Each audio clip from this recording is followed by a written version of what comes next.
Hi everyone, मैं आसिया विद्रोही और इस वीडियो में हम लोग सीखेंगे कोशिका क्या है, कोशिका का खोज किसने किया और कब किया, कोशिका का आकार कैसा होता है और कोशिका के अंदर कौन कौन से कोशिकांग पाए जाते हैं और कोशिका को कितने भागों में बांटा गया है। तो सबसे पहले हम लोग जानते हैं कि कोशिका का खोज किसने किया और कब किया और उसका आकार कैसा होता है। तो कोशिका का खोज रॉबर्ट हुक ने किया 1665 ईस्वी में किया है और उसका आकार गोलाकार, लंबाकार और आयताकार होता है। यह सबको पता है जनरली। अब हम लोग जान लेते हैं कि कोशिका का परिभाषा क्या होता है, यानी कि कोशिका क्या है। जनरली सबको पता है कि कोशिका का परिभाषा क्या है। मानव शरीर का सबसे छोटी क्रियात्मक एवं संरचनात्मक इकाई को कोशिका कहते हैं।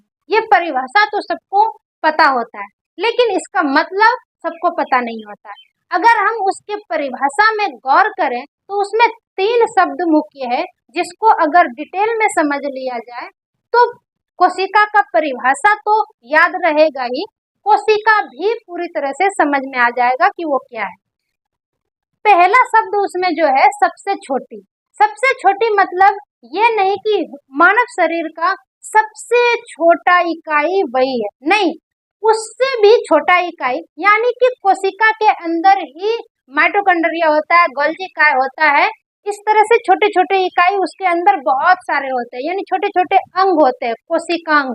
तो फिर मानव शरीर का सबसे छोटा इकाई कोशिका कैसे हुआ? सबसे छोटा इकाई कोशिका को कहने का मतलब ये है कि वो संरचनात्मक और क्रियात्मक रूप से सबसे छोटी इकाई है। संरचनात्मक का मतलब होता है आकार, उसका ढांचा, उसका स्ट्रक्चर, यानी कि उसका साइज। कोशिका का एक आकार होता है, जैसे कि हमने बताया, आयताकार होता है, गोलाकार होता है, लंबाकार होता है। और क्रियात्मक का मतलब होता है कि काम करने वाला, क्रिया करने वाला, जिसमें फंक्शन होता है ना। तो कोशिका के अंदर जैसे कि ऊर्जा बनता है, ग्लूकोज बनता है, ऊर्जा बनता है। नाक से जो हमारे फेफड़ा के थ्रू ऑक्सीजन जाता है हीमोग्लोबिन के थ्रू कोशिका तक, और फिर जो पोषण, हम जो भोजन करते हैं उसके थ्रू जो पोषक तत्व हमारे कोशिका तक पहुंचता है, पोषक तत्व और ऑक्सीजन, वो दोनों मिलकर कोशिका के अंदर ऊर्जा में ट्रांसफर कर देता है, यानी ऊर्जा बनाता है। और वो ऊर्जा का उपयोग हम लोग चलने फिरने के लिए, यानी जीवन यापन करने के लिए करते हैं। तो इसलिए कोशिका को मानव शरीर का सबसे छोटा क्रियात्मक एवं संरचनात्मक इकाई का कहा गया है।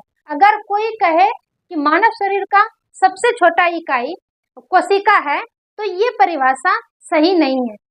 कोशिका का परिभाषा है क्रियात्मक एवं संरचनात्मक रूप से सबसे छोटा इकाई है। आई होप कि कोशिका क्या है वो समझ में आ गया होगा, और उसका आकृति समझ में आ गया कि उसका आकार कैसा होता है, और उसका खोज किसने किया, कब किया, ये समझ में आप लोगों को आ गया। अब हम लोग जानते हैं कि कोशिका को कितने भागों में बांटा गया है। कोशिका को मुख्य 3 भागों में बांटा गया है। उन 3 भागों का नाम है कोशिका झिल्ली, कोशिका द्रव और कोशिका अंगक, जिसे कि कोशिकांग भी कहते हैं। आइए उन तीनों भागों को डिटेल में समझने का प्रयास करते हैं। यहाँ पर मैंने एक कोशिका का चित्र बनाया है, इस चित्र के थ्रू समझने का प्रयास करते हैं। और ये चित्र आपका गोलाकार है, आकार में गोलाकार है, जो कि आयताकार भी होता है, लंबाकार भी होता है। यहाँ पर मैंने गोलाकार कोशिका का चित्र बनाया है। तो देखिए, ये कोशिका झिल्ली किसको कहते हैं? मान लीजिए ये गोलाकार गेंद जैसा कोशिका है। मान लीजिए कि जैसे कि आप लोग आम देखे होंगे, है ना, तो आम का जो ऊपर वाला, पका हुआ आम का जो ऊपर वाला परत होता है, उसी प्रकार उसको हम लोग छिलका कहते हैं। उसी प्रकार से ये कोशिका का जो ऊपर वाला दीवार है, ऊपरी हिस्सा जो है, ऊपरी परत, उस परत को ही हम लोग कोशिका झिल्ली कहते हैं। ठीक है। आगे अगर बात करें दूसरा कोशिका द्रव, कोशिका द्रव किसे कहते हैं? तो उन गोलाकार, उन दीवार के अंदर जो भी माल छुपा हुआ है, जो भी उसमें रस है, जो भी चीज है, गुठली है या उसमें जो मतलब गुठली रस है, रस के जो भी चीज है, वो सारे को जो माल है उसको द्रव कहते हैं। तो ये कोशिका के अंदर, ये कोशिका झिल्ली के अंदर जो भी चीजें द्रव है, आपको माइटोकॉन्ड्रिया है, गोल्गी का है, आपका केंद्रक है, जो भी चीजें इसके अंदर, पानी है, जो भी चीजें है वो सारे को कोशिका द्रव कहते हैं। ठीक है। तीसरा है कोशिकांग। इसको ध्यान से समझने का प्रयास कीजिए।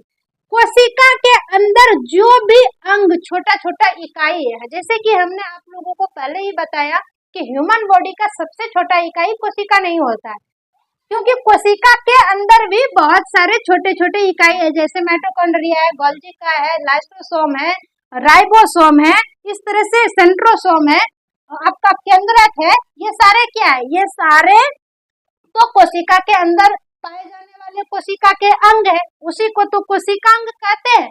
तो अब उन कोशिकांग को के नाम को हम लोग जानने का प्रयास करते हैं कि इसके अंदर कौन कौन से अंग पाए जाते हैं। थोड़ा सा हम लोग कोशिका के अंदर पाए जाने वाले कोशिकांग यानी कोशिका के अंग का नाम को जान लेते हैं। ठीक है। तो कोशिका के अंदर पाए जाते हैं माइटोकॉन्ड्रिया, कोशिका के अंदर पाए जाते हैं राइबोसोम, अंतःपरद्रवी जालिका, और गोल्गी का लाइसोसोम, सेंट्रोसोम और वोकल्स। इस तरह से बहुत सारे अंग कोशिका के अंदर पाए जाते हैं। और केंद्रक भी कोशिका के अंदर पाए जाते हैं। केंद्रक भी कोशिकांग ही है। थोड़ा सा केंद्रक को डिटेल में जान लेते हैं। कोशिका के अंदर जितने भी कोशिकांग होते हैं, उनमें से सबसे बड़ा अंग केंद्रक होता है। इनमें से जैसे कि जितने मैंने माइटोकॉन्ड्रिया, राइबोसोम, लाइसोसोम, सेंट्रोसोम वगैरह वगैरह जितने भी कोशिकांग का नाम बताए, उनमें से केंद्रक भी एक कोशिकांग ही है जो कि कोशिका के अंदर है। इन सारे अंगों में से केंद्रक जो है वो सबसे बड़ा अंग होता है। इन केंद्रक के बारे में थोड़ा सा डिटेल में जानते हैं। केंद्रक झिल्ली किसे कहते हैं और केंद्रक द्रव किसे कहते हैं, और केंद्रक के अंदर कौन कौन सा, और केंद्रक के अंदर क्या क्या पाया जाता है। ठीक है।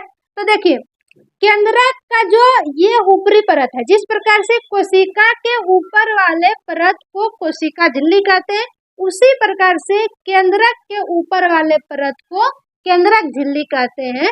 और केंद्रक के अंदर पाया जाता है केंद्रिका। केंद्रक के जिस प्रकार कोशिका के अंदर केंद्रक होता है, उसी प्रकार केंद्रक के अंदर केंद्रिका होते हैं। ठीक है। और केंद्रक झिल्ली और केंद्रिका के बीच में जो खाली स्थान है, जो उसमें द्रव भरा हुआ है, उसे केंद्रक द्रव कहते हैं। ठीक है। इसी केंद्रक के अंदर गुणसूत्र पाया जाता है, आरएनए, डीएनए, जीन। ठीक है। ये केंद्रक के अंदर ही पाया जाता है।